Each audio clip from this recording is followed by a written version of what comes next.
Hello friends. तो पिछले video में हमने स्पर्म की स्ट्रक्चर के बारे में बात कर ली थी। तो इस वीडियो में हम बात करेंगे oogenesis। तो oogenesis में क्या होता है? oogenesis में यहाँ पर किसका फॉर्मेशन होगा? Female gamete. ठीक है। तो oogenesis वह प्रोसेस है जिसमें फीमेल गेमिट का फॉर्मेशन होता है। अगर हम ह्यूमन की बात करें तो ह्यूमन में फीमेल गेमिट के फॉर्मेशन की प्रोसेस को हम क्या बोलते हैं? oogenesis। ठीक है। फीमेल गेमिट यहाँ पर कौन सा बनेगा? ओवम। ठीक है। इसके बाद देखो, अब ये जो oogenesis है, अगर oogenesis की बात करें तो ये एक कॉम्प्लिकेटेड प्रोसेस है जो लंबे समय तक चलती है ना। और स्टार्ट कब हो जाती है? ये जन्म से पहले ही स्टार्ट हो जाती है। यानी जो एम्ब्रियोनिक स्टेज है उसी में ये स्टार्ट होती है, फिर कुछ समय के लिए रुक जाती है और फिर वापस स्टार्ट होती है। तो इस तरह से एक कॉम्प्लिकेटेड प्रोसेस। अगर हम स्पर्मेटोजेनेसिस और oogenesis की बात करें तो यहाँ पर oogenesis ज़्यादा कॉम्प्लिकेटेड है। ठीक है। अब देखो यहाँ पर कैसे स्टार्ट होती है। अगर हम फीमेल की बात करें तो फीमेल में दो ओवेरीज होते हैं। ठीक है। जो रिप्रोडक्टिव सिस्टम है उसमें दो ओवेरी पाए जाते हैं। वहाँ पर दोनों जो ओवेरीज हैं दोनों में oogenesis की प्रोसेस चलती है। ठीक है। और शुरुआत कब होती है? एम्ब्रियोनिक स्टेज में। तो अगर हम एम्ब्रियोनिक स्टेज में बात करें तो ओवेरी के अंदर कुछ सेल्स होती हैं। ठीक है। इन सेल्स को हम क्या बोलते हैं? Primordial germ cells. Primordial germ cells. ठीक है। और ये जो प्राइमोडियल जर्म सेल्स हैं यहाँ पर एक लेकर चल रहे हैं, ये किस में ट्रांसफॉर्म हो जाती है? एग मदर सेल में। किस में ट्रांसफॉर्म हो गई? Egg mother cell. ठीक है। और अब आगे ये जो एग मदर सेल है इसमें माइटोसिस होगा और माइटोसिस से ये बहुत सारी सेल्स बनाएंगी, है ना। और उन सेल्स को हम क्या बोलेंगे? उन सेल्स को हम बोलेंगे उगोनिया। उगोनिया पर प्लूरल हो जाएगा। हम यहाँ पर एक उगोनियम लेकर चल रहे हैं। ठीक है। यहाँ पर और भी बनते हैं, है ना। अगर हम बात करें आगे तो हम केवल यहाँ पर एक उगोनियम लेकर चल रहे हैं। और ध्यान रखना, प्राइमोडियल जर्म सेल भी 2n है, ये भी 2n है। ठीक है। और उगोनियम भी 2n है। अब क्या होगा यहाँ पर? जो oogenesis है उसकी प्रोसेस अब स्टार्ट हो जाएगी, यानी उसमें जो मियोसिस होना चाहिए वो भी स्टार्ट होगा, जिससे कि हैप्लॉइड सेल का आगे फॉर्मेशन होगा। तो यहाँ पर उगोनियम में क्या होगा? उगोनियम में जो मियोसिस है वो स्टार्ट होता है। ठीक है। कौन सा डिवीज़न स्टार्ट होता है? मियोसिस। और मियोसिस फर्स्ट स्टार्ट होगा। मियोसिस फर्स्ट में ये कौन सी प्रोसेस चलेगी यहाँ पर? प्रोफेज 1। ठीक है। और प्रोफेज 1 की जो डिप्लोटिन स्टेज है उस डिप्लोटिन स्टेज में ये जो मियोसिस 1 है वो रुक जाता है। ठीक है। और जो सेल बनती है यहाँ पर उसको हम क्या बोलते हैं? Primary oocyte। उसको हम क्या बोलते हैं? Primary oocyte। यानी प्राइमरी oocyte का फॉर्मेशन हो चुका है। और प्राइमरी oocyte में यहाँ पर ये जो डिवीज़न है वो कहाँ पर रुक चुका है? प्रोफेज 1 की डिप्लोटिन स्टेज में। ठीक है। और ये वाली प्रोसेस है ये कब चलती है? Before birth. बिफोर बर्थ यानी एम्ब्रियोनिक स्टेज में भी बोल सकते हैं, एम्ब्रियोनिक स्टेज। इसके बाद देखो आगे यहाँ पर जो मियोसिस है वो रुका हुआ है। अब ये जो मियोसिस है ये वापस स्टार्ट होगा। वापस कब स्टार्ट होगा? देखो यहाँ पर जब जो फीमेल है वो प्यूबर्टी में एंटर करती है ना। कब कब स्टार्ट होगा? प्यूबर्टी में। प्यूबर्टी में क्या होगा? अब ये जो मियोसिस 1 है ये कंप्लीट होगा। ठीक है। कौन सा डिवीज़न होगा यहाँ पर? मियोसिस 1। और मियोसिस 1 के कंप्लीट होने से अब आगे किसका फॉर्मेशन होगा? यहाँ पर एक तो सेकेंडरी oocyte बनेगी, सेकेंडरी oocyte। और एक बनेगी यहाँ पर first polar body. First polar body. ठीक है। फर्स्ट पोलर बॉडी छोटी सी सेल होती है और बाद में ये जो फर्स्ट पोलर बॉडी है ये डी जनरेट हो जाएगी। इसका यहाँ पर कोई फंक्शन नहीं रहता है। ठीक है। आगे फंक्शन किसका रहेगा? सेकेंडरी oocyte का। अब अगर हम मियोसिस की बात करें तो मियोसिस अभी तक कंप्लीट नहीं हुआ है, ठीक है। मियोसिस 1 और सेकेंड फेज में कंप्लीट होता है। तो अब आगे जो सेकेंडरी oocyte है, सेकेंडरी oocyte में मियोसिस सेकेंड कब होगा? जब ये सेकेंडरी oocyte किससे फर्टिलाइज करेगी, किससे फ्यूज़ करती है? स्पर्म से, ठीक है। देखो यहाँ पर ये स्पर्म इसके पास आ चुका है और इसके अंदर घुस चुका है, और अब ये सेकेंडरी oocyte मियोसिस सेकेंड करेगी। अब इसमें कौन सा डिवीज़न होगा सेकेंडरी oocyte में? मियोसिस सेकेंड, ठीक है। और मियोसिस सेकेंड से अब वही एक तो ओवम का फॉर्मेशन होगा, पर किसका फॉर्मेशन हो जाएगा? ओवम का, ठीक है। और इसके साथ साथ सेकेंड पोलर बॉडी का भी फॉर्मेशन हो जाएगा, सेकेंड पोलर बॉडी। और ये जो सेकेंड पोलर बॉडी है ये भी डीजनरेट हो जाती है, इसका भी यहाँ पर कोई फंक्शन नहीं है। अब आगे ये जो ओवम है, ये ओवम किससे फ्यूज़ कर जाएगा? स्पर्म से, ठीक है। यहाँ पर देखो इस तरह से ये जो स्पर्म है, स्पर्म का जो न्यूक्लियस है वो ओवम के न्यूक्लियस से फ्यूज़ कर जाता है, ठीक है। और आगे ये जो ओवम है, ये जो फर्टिलाइजेशन है, फर्टिलाइजेशन से आगे क्या बनेगा? जाइगोट। और जाइगोट से फिर आगे क्या बनता है? एम्ब्रियो। और एम्ब्रियो से फिर आगे फीटस, फीटस से फिर बेबी बन जाएगा, ठीक है। तो इसको हम दोबारा रिवाइज कर लेते हैं। तो यहाँ पर जो oogenesis है वो 2 स्टेज में होती है, एक तो बर्थ से पहले और एक जन्म के बाद कब होगी? प्यूबर्टी में। जो एम्ब्रियोनिक स्टेज है वो जन्म से पहले, उसमें जो प्राइमोडियल जर्म सेल्स हैं ओवेरी के अंदर, वो किस में ट्रांसफॉर्म होती है? एग मदर सेल में। एग मदर सेल में माइटोसिस होगा बार बार, और बार बार माइटोसिस होने से उगोनियम का फॉर्मेशन होगा, बहुत सारे उगोनियम बनते हैं। और अब जो उगोनियम है उसमें मियोसिस 1 होगा। यहाँ पर ध्यान रखना, उगोनियम में मिलियंस में बनते हैं, ठीक है। और ये जो उगोनियम है ये जन्म से पहले ही बन जाती है, इसके बाद में, जन्म के बाद में कोई नया उगोनियम नहीं बनता है। उगोनियम में मियोसिस 1 होगा। मियोसिस 1 प्रोफेज 1 में ही रुक जाता है, ठीक है। और मियोसिस 1 से किसका फॉर्मेशन होगा? Primary oocyte। अब इसके बाद बच्चे का जन्म होगा। जन्म होने के बाद उसमें कुछ सालों बाद उसमें प्यूबर्टी आती है, और प्यूबर्टी में अब जो रुका हुआ मियोसिस 1 है वो कंप्लीट होगा। तो प्राइमरी oocyte में जब मियोसिस 1 कंप्लीट होता है तो एक तो फर्स्ट पोलर बॉडी का फॉर्मेशन होगा और एक सेकेंडरी oocyte का फॉर्मेशन होगा, ठीक है। यहाँ पर सेकेंडरी oocyte जो सेल है वो हैप्लॉइड सेल है, और प्राइमरी oocyte डिप्लॉइड सेल है। हैप्लॉइड सेल का फॉर्मेशन हो चुका है। इसके बाद सेकेंडरी oocyte वापस इसमें मियोसिस सेकेंड होगा। तो मियोसिस सेकेंड कब होगा? जब ये सेकेंडरी oocyte स्पर्म से फ्यूज़ करती है, यानी जब फर्टिलाइजेशन की प्रोसेस होगी उस समय मियोसिस सेकेंड होगा, ठीक है। अब देखो यहाँ पर स्पर्म सेकेंडरी oocyte से फ्यूज़ कर रहा है, और उस दौरान मियोसिस सेकेंड होता है। मियोसिस सेकेंड से एक सेकेंड पोलर बॉडी का फॉर्मेशन होगा जो कि डीजनरेट हो जाएगा, और एक ओवम का फॉर्मेशन होता है।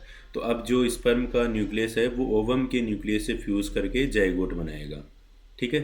तो इस तरह से ये oogenesis की प्रोसेस चलती है।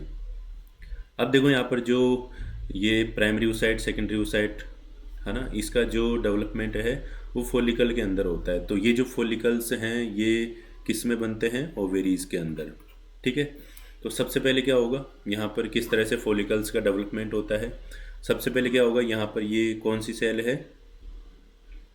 Primary oocyte, primary oocyte। और इस प्राइमरी oocyte पर एक लेयर का फॉर्मेशन होगा। यहाँ पर ये जो लेयर बनती है वो कौन सी सेल्स की बनती है? ग्रेन्युलोसा सेल्स, ठीक है। यहाँ पर कौन सी सेल्स है? ये ग्रेन्युलोसा सेल्स। इसके बाद में यहाँ पर ग्रेन्युलोसा सेल्स जब बनती हैं प्राइमरी oocyte पर, तो इस समय इस फॉलिकल को हम क्या बोलेंगे? इस फॉलिकल को बोलेंगे प्राइमरी फॉलिकल, ठीक है। तो प्राइमरी फॉलिकल में प्राइमरी oocyte पर ग्रेन्युलोसा सेल्स की लेयर होती है। इसके बाद में आगे और इसमें लेयर्स का फॉर्मेशन होगा, ठीक है। तो प्राइमरी फॉलिकल में 2 लेयर्स और बनती हैं। 2 लेयर्स कौन कौन सी बनेगी यहाँ पर? एक तो ये बनती है थीका इंटरना, थीका इंटरना। और थीका इंटरना के बाहर जो लेयर बनती है वो क्या है? थीका एक्सटर्ना, ठीक है। तो 2 नई लेयर्स और बनती हैं, थीका इंटरना और थीका एक्सटर्ना। और बाकी यहाँ पर जो प्राइमरी oocyte है उसके ऊपर क्या रहती है, ग्रेन्युलोसा सेल्स की लेयर। और अब इसको हम क्या बोलेंगे, इसको हम बोलेंगे सेकेंडरी फोलिकल। ठीक है, तो सेकेंडरी फोलिकल में कौन कौन सी लेयर्स प्रेजेंट होती है प्राइमरी oocyte पर? एक तो ग्रेन्युलोसा सेल्स की लेयर, और फिर उसके ऊपर थीका इंटरना, और फिर उसके ऊपर थीका एक्सटर्ना, 3 लेयर्स प्रेजेंट होती हैं। इसके बाद में अब सेकेंडरी फोलिकल में वापस डेवलपमेंट होगा। ठीक है, यहाँ पर क्या होगा, जो प्राइमरी oocyte है, प्राइमरी oocyte पर और नई लेयर्स का फॉर्मेशन होता है। यहाँ पर ये हमने यहाँ पर पूरी लेयर्स नहीं बनाई है। कौन कौन सी लेयर्स बनती हैं, जैसे एक तो जोना पेलिसुडा बनती है ना, जोना पेलिसुडा लेयर बनती है प्राइमरी oocyte के ऊपर। और इसके अलावा कोरोना रेडिएटा बनती है, कोरोना रेडिएटा। और इसके अलावा एक लेयर और बनती है जो किसकी होती है, क्यूमुलस सेल्स। ठीक है, क्यूमुलस लेयर सेल्स की लेयर बनती है। तो अब इस फॉलिकल को हम किस नाम से जानेंगे, इस फॉलिकल को हम जानेंगे टर्सरी फॉलिकल। ठीक है, और ध्यान रखना यहाँ पर थीका एक्सटर्ना भी प्रेजेंट होती है, थीका इंटरना भी प्रेजेंट होती है, और ग्रेन्युलोसा सेल्स की लेयर भी प्रेजेंट होती है। ठीक है, और इन लेयर्स के अलावा और नई लेयर्स आती हैं, जोना पेलिसुडा, कोरोना रेडिएटा और क्यूमुलस सेल्स की लेयर। ठीक है, जो कि हमने यहाँ पर नहीं बनाई है ना। ज़रूरी नहीं है बनाना, अगर आपसे अलग से टर्सरी फॉलिकल की स्ट्रक्चर के बारे में पूछा जाए तब आप बना सकते हो, है ना। इन लेयर्स के अलावा यहाँ पर जो टर्सरी फॉलिकल है, टर्सरी फॉलिकल में और किस फॉर्मेशन हो जाता है, एंट्रम का। ठीक है, यहाँ पर जो एंट्रम है वो क्या है, एंट्रम एक फ्लूइड फिल्ड केविटी है ना। एंट्रम क्या है, फ्लूइड फिल्ड केविटी। ठीक है, अगर आप टर्सरी फॉलिकल और सेकेंडरी फॉलिकल में देखो, कंपेयर करो, तो टर्सरी फॉलिकल में एंट्रम दिखती है। ठीक है, और जो सेकेंडरी फॉलिकल है उसके अंदर एंट्रम नहीं रहती है। ठीक है, तो यहाँ पर सेकेंडरी फॉलिकल और टर्सरी फॉलिकल में ये डिफरेंस होता है। इसके बाद देखो आगे, अब ये जो टर्सरी फॉलिकल है, टर्सरी फॉलिकल के अंदर क्या प्रेजेंट है, टर्सरी फॉलिकल के अंदर क्या प्रेजेंट है, प्राइमरी oocyte। अभी हमारा प्राइमरी oocyte चल रहा है ना फॉलिकल के अंदर। इसके बाद में प्राइमरी oocyte, यहाँ पर इसमें डिवीज़न होगा। डिवीज़न कौन सा होगा, मियोसिस फर्स्ट। ठीक है, अब ये जो मियोसिस फर्स्ट है, इधर मैंने बताया था मियोसिस फर्स्ट कब कंप्लीट होता है, जब प्यूबर्टी स्टार्ट हो जाती है। तो मियोसिस 1 कंप्लीट होगा, और कंप्लीट होने पर किसका फॉर्मेशन होगा, एक पोलर बॉडी का फॉर्मेशन होता है। ठीक है, और आगे जो प्राइमरी oocyte है, प्राइमरी oocyte किसका फॉर्मेशन करती है, सेकेंडरी oocyte का। तो सेकेंडरी oocyte बन चुकी है, और सेकेंडरी oocyte किस में रहती है, आगे टर्सरी फॉलिकल में और डेवलपमेंट होता है, और किसका फॉर्मेशन होता है, ग्राफियन फॉलिकल। ठीक है, किसका डेवलपमेंट होगा, ग्राफियन फॉलिकल। अब इसके बाद में, अब जो ग्राफियन फॉलिकल है, ग्राफियन फॉलिकल रप्चर हो जाता है, यानी फट जाएगा, और ग्राफियन फॉलिकल के फटने से क्या रिलीज हो जाएगा, सेकेंडरी oocyte। ठीक है, तो ग्राफियन फॉलिकल के रप्चर होने से सेकेंडरी oocyte के रिलीज होने की प्रोसेस को हम क्या बोलते हैं, ओव्यूलेशन। इसको हम क्या बोलेंगे, ओव्यूलेशन। ठीक है, तो ये जो ओव्यूलेशन की प्रोसेस है, ये कब होती है, हर 28 दिन में, एवरी 18 डेज। ठीक है, हर 28 दिन में जो ओव्यूलेशन की प्रोसेस है वो रिपीट होती है, जिसमें कि एक ओव्यूलेशन में जनरली एक सेकेंडरी oocyte रिलीज होता है, बॉडी से बाहर आता है। ठीक, या ऐसे बोल सकते हैं जो ओवेरीज हैं उनसे निकलता है फर्टिलाइज करने के लिए। ठीक है, इसके बाद देखो आगे, जो रप्चर्ड ग्राफियन फॉलिकल है, रप्चर्ड ग्राफियन फॉलिकल किस में कन्वर्ट हो जाएगा, यहाँ पर ये जो स्ट्रक्चर देख रहे हो इसको हम क्या बोलते हैं, कॉर्पस ल्यूटियम। ठीक है, तो जो ग्राफियन फॉलिकल है रप्चर होने के बाद कौन सी स्ट्रक्चर बनाता है? Corpus luteum. और ये जो कॉर्पस ल्यूटियम है ये हार्मोन सिक्रीट करती है। कौन सा हार्मोन सिक्रीट करती है? प्रोजेस्टेरोन। ठीक है, इसके द्वारा प्रोजेस्टेरोन रिलीज किया जाता है, जो एंडोमेट्रियम की जो लाइनिंग है उसको थिक करता है और प्रेगनेंसी के लिए सूटेबल कंडीशंस प्रोवाइड कराता है। ठीक है, तो इसको वापस रिपीट कर लेते हैं। सबसे पहले जो प्राइमरी oocyte है उस पर ग्रेन्युलोसा सेल्स की लेयर बनती है। ठीक है, और प्राइमरी oocyte पर जब ग्रेन्युलोसा सेल्स की लेयर बन जाती है तो उसको हम क्या बोलेंगे? अब प्राइमरी फॉलिकल। फिर इसके बाद में प्राइमरी फॉलिकल के बाद में सेकेंडरी फॉलिकल बनेगा। सेकेंडरी फॉलिकल में दो नई लेयर्स आ जाती हैं, थीका इंटरना और थीका एक्सटर्ना। और सेकेंडरी फॉलिकल किस में डेवलप होगा? Tertiary follicle. टर्सरी फॉलिकल में जो प्राइमरी oocyte है उसके चारों तरफ कुछ नई लेयर्स आ जाती हैं, जैसे जोना पेलिसिडा, कोरोना रेडिएटा और क्यूमुलस सेल्स की लेयर।